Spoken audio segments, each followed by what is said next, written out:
ሰላም ጤና ይስጥልኝ ውድ ሀሴት ስፖርት አድማጮች፣ በዛሬው የስፖርት መረጃችን የዝውውር ዜናዎችን ጨምሮ ሌሎች አጫጭር ስፖርታዊ መረጃዎችን ይዤ ቀርቤያለሁ። በስፋት የማስደምጣችሁናል። አብራችሁ ይቆዩ።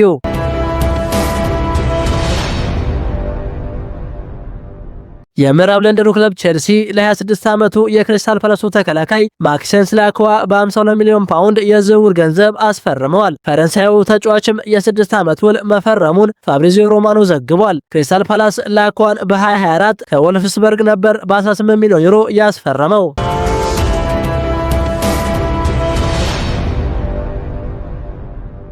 በ2024 የባላንዶር የዓለም ኮከብነት ሽልማትን ያገኘውና ከቀናት በፊት ከሀገሩ ስፔን ጋር የዓለም ዋንጫን አንስተው የውድድሩ ኮከብ የነበረው ሮድሪ ወደ ሳንቲያጎ በርናባው ሊያመራ ይችላል ተብሏል። የወቅቱ የመሃል ሜዳ ንጉስ ሮድሪ ልቡ ሸፍቷል። ህልሜ ነው ላለው ሪያል ማድሪድ የሚጫወትበት ወቅት አሁን ነው ብሎ አምኗል። ተጫዋቹ ከማንቸስተር ሲቲ ጋር ያለው ውል ሊጠናቀቅ አንድ ዓመት ብቻ የቀረው ሲሆን ሰኔ 2027 ላይ ውሉ ሲጠናቀቅ በነፃ ዝውውር ወደ መረጠው ክለብ የማምራት መብት ያለው በመሆኑ በሎስ ብላንኮቹ ቤት ከ2 ዓመት በፊት ጫማውን የሰቀለው ቶኒ ክሩስ ቋሚ ምትክ እንዲሆን ጽኑ መሻት እንዳለም እየወጡ ያሉ መረጃዎች ያመለክታሉ።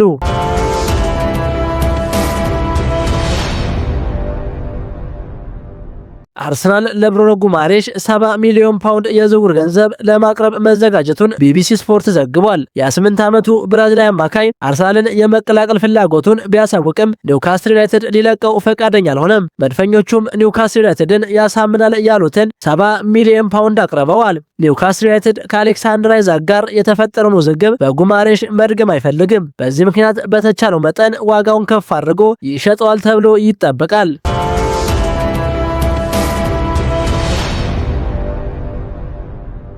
ኦሪሊያን ቹዋሜኒ ሪያል ማድሪድን የሚለቅበት እድል እንዳለ የስፔኑ ማርጋ ዘግቧል። የ26 ዓመቱ ፈረንሳይ አማካኝ በማንቸስተር ዩናይትድ በጥብቅ ይፈለጋል። ማድሪድ ሮድሪን የሚያስፈርም ከሆነ ቹዋሜኒን ይለቋል ተብሎ ይጠበቃል። የ6 ቁጥር ሚና የሚወጣ ተጫዋች የሚፈልገው ማንቸስተር ዩናይትድ የተጫዋቹን ጉዳይ በቅርበት እየተከታተለ ይገኛል።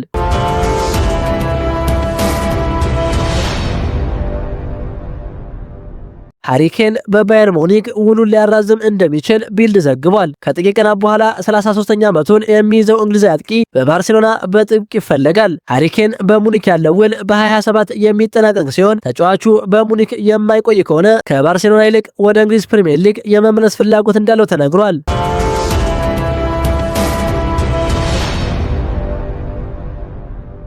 ኢንተር ሚላን የቶተንሃም ሆትስፐርሱን ተከላካይ ክርስቲያን ሮሜሮ ለማስፈረም ንግግር ጀምሯል። ስካይ ኢታሊያ እንደዘገበው ኢንተር ሚላን የተጫዋቹን ወኪል ማነጋገርም ችሏል ተብሏል። የ8 ዓመቱ አርጀንቲናዊ ተከላካይ በቶተንሃም የመቆየ ፍላጎት የለውም።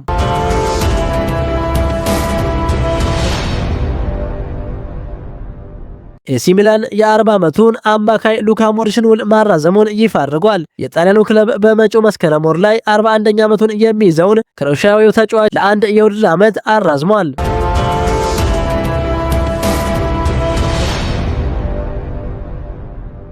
ማንቸስተር ሲቲ ኤንዞ ፈርናንዴዝ እና ማሎ ጉስቶን ከቼልሲ ማስፈረም ይፈልጋል። ሁለቱ ተጫዋቾች ከቀድሞ አሰልጣኛቸው ኤንዞ ማሬስካ ጋር በማንቸስተር ሲቲ አብረው የመስራት ፍላጎት እንዳላቸው ዘሰን ዘግቧል። ነገር ግን ቼልሲ ተጫዋቾቹን የመሸጥ ፍላጎት አላሳየም። መሸጥ ግዴታ ከሆነበትም ለሁለቱ ተጫዋቾች እስከ 200 ሚሊዮን ፓውንድ ይፈልጋል።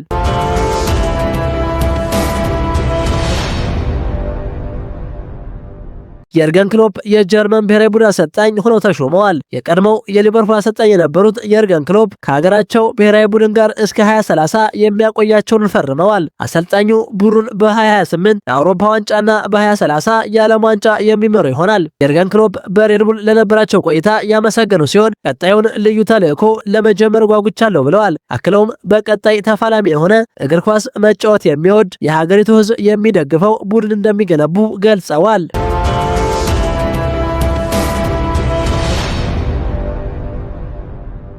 ፔፕ ጋርዲዮላ የጣሊያን ብሔራዊ ቡድን ለማሰልጠን የቀረበላቸውን ጥያቄ ውድቅ አድርገዋል። የቀድሞ የማንቸስተር ሲቲ አሰልጣኝ ከጣሊያን እግር ኳስ ፌዴሬሽን ከተወያዩ በኋላ የቀረበላቸውን ጥያቄ ውድቅ ማድረጋቸው ተዘግቧል። ጋርዲዮላ በተደረገላቸው ጥሪና ፍላጎት የተከበሩ ቢሆንም እስካሁን ወደ አሰልጣኝነት የመመለስ ዝግጅት እንደሌላቸው ተናግረዋል።